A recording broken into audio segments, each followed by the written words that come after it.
فیصل آپ بتائیے کہ بریک سے پہلے جیسے ہم بات کر رہے تھے اس چیز کے اوپر کنسنسس ہے کہ ڈائنامکس چینج نہیں ہوں گے، کوئی بھی ریاست تسلیم کر لے فلسطین کو ایز اے ریاست، ڈائنامکس تب چینج ہوں گے جب وہاں پر کوئی عملی اقدامات ہوں گے.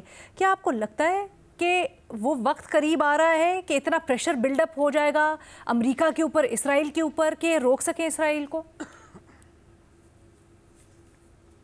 بہت شکریہ. دیکھیے جو ابھی ارشاد بٹی صاحب نے، بازار عباس صاحب نے، بینظیر شاہ صاحبہ نے باتیں کی، میں اس کے ایک ایک لفظ سے اتفاق کرتا ہوں. وہ بالکل ٹھیک باتیں کہہ رہے ہیں، اور جو ان کے جذبات ہیں یقین کیجیے میرے بھی وہی ہیں. لیکن یہ بہت اچھے سینئر جرنلسٹ ہیں، اور جرنلسٹ سے ایک ہسٹورین کا جو پیشنس ہے تھوڑا زیادہ ہوتا ہے.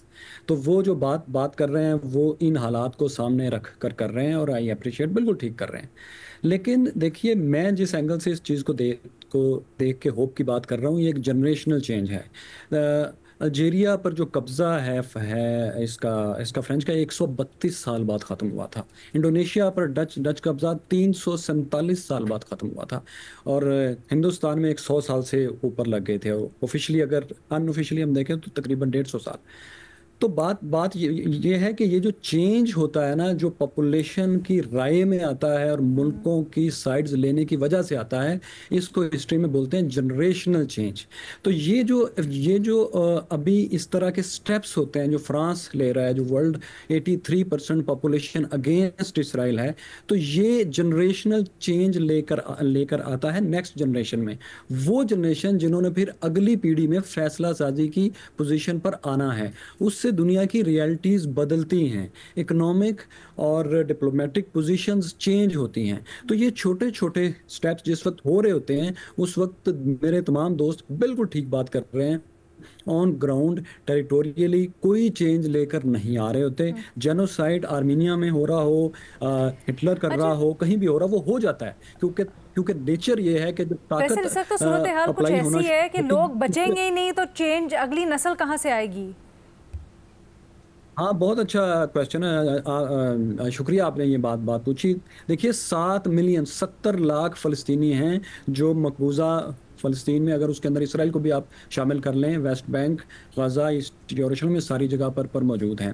اور اس سے کم وہ پرماننٹ اسرائیلی جوز ہیں جو وہاں پر ہیں، لیکن وہ خود کو 7 ملین ہی وہاں پر کہتے ہیں. یعنی 7 ملین جوز کو 7 ملین 70 لاکھ فلسطینیوں کو مارنا پڑے گا، جو کہ مجھے کسی بھی طرح سے پاسبل نظر نہیں آتا. ہاں جی، میرا نہیں خیال کہ وہ 70 لاکھ لوگوں کو مار سکتے ہیں. لیکن بے نظیر مزہ صاحب، بھٹی صاحب بھی اس کے لیے کچھ کہنا چاہتے ہیں. بے نظیر سے شروع کرتے ہیں. بالکل ٹھیک بات ہے. شاید ہمیں پیشنس نہیں اب رہ گیا، کیونکہ ورڈز ہم نے بہت دفعہ سن لیے ہیں، ایکشن ہم نے ابھی تک دیکھا نہیں ہے، اور وقت کا ہمارے پاس ٹائم نہیں ہے. سیٹلر وائلنس آپ نے دیکھا ہے وہاں پہ کتنی تیزی سے بڑھ رہا ہے. اب تو انہوں کو بندوقیں دے دی ہیں، وہ تو جا کے سارا ڈیموگرافک ہی بدل رہے ہیں. تو میں تو علینا یہ کہوں گی کہ اگر واقعی میں فرانس اور یہ مغربی ممالک کچھ کرنا چاہتے ہیں تو جائیں، جا کے سخت سے سخت اقدامات لیں، آرمز ایمبارگو لگائیں، ڈپلومیٹک ریلیشنز اپنے ختم کریں اسرائیل کے ساتھ، ICJ میں جو جینوسائڈ کا کیس چل رہا ہے اس کا حصہ بنیں. یہ وہ چیزیں ہیں جو آپ کر سکتے ہیں اگر آپ واقعی میں چاہتے ہیں کہ جنگ بندی ہو اور سیز فائر ہو وہاں پہ. یہ سمبولک جسٹس ہم تو چلیں یہاں پہ بیٹھ کے کہہ سکتے ہیں چلیں ٹائم آئے گا ہسٹری میں لکھا جائے گا. غازہ میں لوگ ایسے تو نہیں سوچ رہے ہوں گے کہ ہسٹری میں کیا لکھا جائے گا، تاریخ میں کیا لکھا جائے گا. ان کو تو اس وقت کھانے کی ضرورت ہے، اپنے بچوں کو، اپنے گھر والوں کو بچانے کی ضرورت ہے. اچھا میرے سے ابھی فیصل کہہ رہے تھے جہاں ظلم بربریت ہو رہا ہے، یقیناً ہم اس کے اوپر آواز اٹھا رہے ہیں اور رکنا چاہیے، یہ اقدامات بھی ہونے چاہیے. لیکن وہ سمجھتے ہیں کہ ایسا نہیں ہو سکتا کہ آپ فلسطینیوں کو ہی صفائے ہستی سے مٹا دیں، ایسا کرنا ناممکن ہے. پتہ نہیں علینا، ہمیں لگتا تھا کہ اس سے زیادہ حالات خراب نہیں ہوں گے غازہ میں، اور پھر ہم نے دیکھا کہ اس وقت کہاں ہم کھڑے ہیں. تو میں نے جیسے کہا میں شاید بہت زیادہ پیسمسٹک ہو گئی ہوں اس معاملے میں، اور کافی زیادہ اسکیپٹیکل ہوں. مزہ صاحب دیکھیں، یہ کوئی ایموشنل مسئلہ نہیں ہے.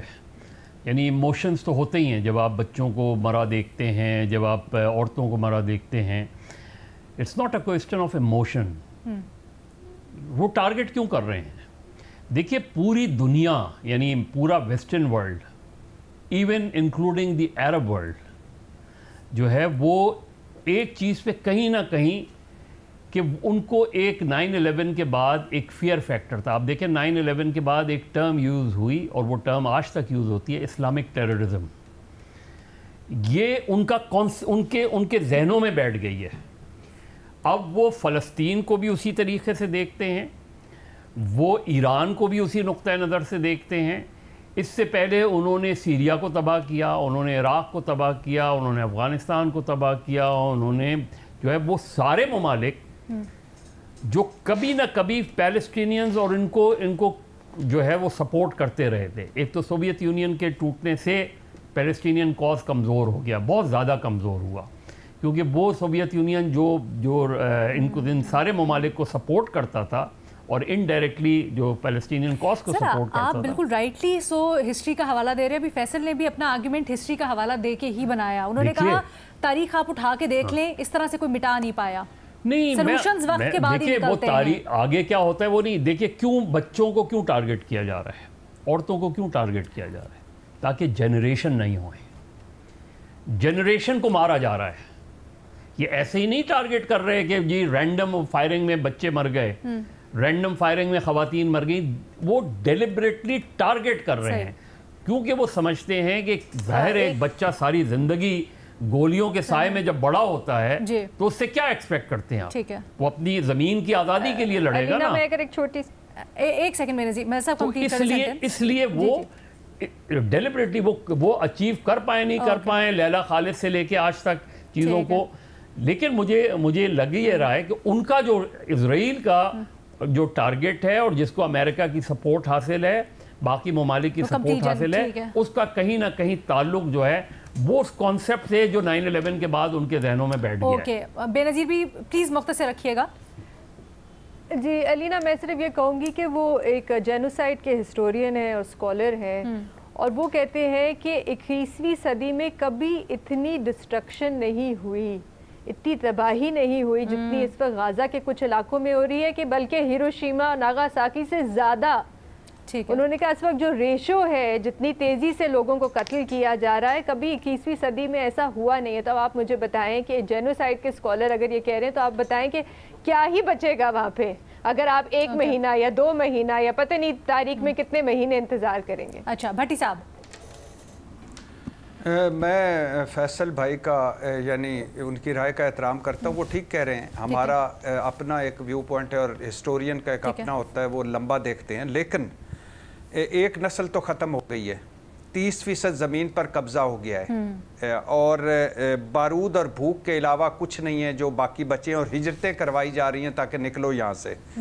تو میرے بھائی جب تک اسرائیل موجود ہے, اسرائیل کا گریٹر اسرائیل کا ایجنڈا موجود ہے, تب اب غزہ کو تو بھول جائیں, باقی جو زمین تھوڑی بہت رہ گئی ہے وہ فلسطین کے ساتھ ملا کر, تو میرا خیال ہے کہ ایسی کوئی اگر وہ رکھیں بھی گے بھی تو ایک سمبولیکل تھوڑا سا رکھیں گے. اچھا بھٹی صاحب, یہ جو آپ لوگ بات کر رہے ہیں نا, اس میں اسرائیلی جو فائنانس منسٹر ہیں ان کا بھی بیان آ جائے. وہ کہتے ہیں یہ جو فرانس نے اعلان کیا نا, اس کو تو ہم خوش آئند قرار دیتے ہیں, کیونکہ اب ہمیں جواز مل گیا ہے کہ ہم پوری طرح سے جو اسرائیلی سوورینٹی ہے اس کو آگے بڑھا سکتے ہیں غزہ اور فلسطین کے اوپر.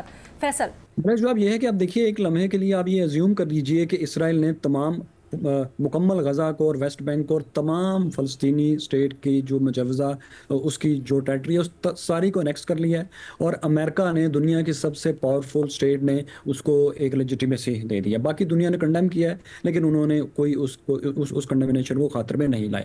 اگر یہ وہ کر لیتا ہے, ایکسٹریم پوزیشن ہے نا, یہ کر بھی لیتا ہے, تو اس کا رزلٹ بھی یہ نہیں ہوگا کہ اسرائیل اپنے اسٹیٹ کے کریکٹر کو قائم رکھ سکے, وہ ڈیلیوٹ ہو جائے گا. دیکھیے سیٹلر آکوپیشنز یا ڈیلیوٹ ہوتی ہیں یا ختم ہو جاتی ہیں. اسرائیل کا جوش اسٹیٹ کریکٹر یہ ہے کہ وہاں جوش ہمیشہ میجورٹی میں ہوں گے اور وہ قانون بنائیں گے, باقی سب کو فالو کرنا پڑے گا. یہ وہ اسٹیٹ کا کریکٹر ہے. اس کریکٹر کے ساتھ اسرائیل کبھی بھی قائم نہیں رہ سکتا, یہ بات آپ سب نوٹ کر لیں.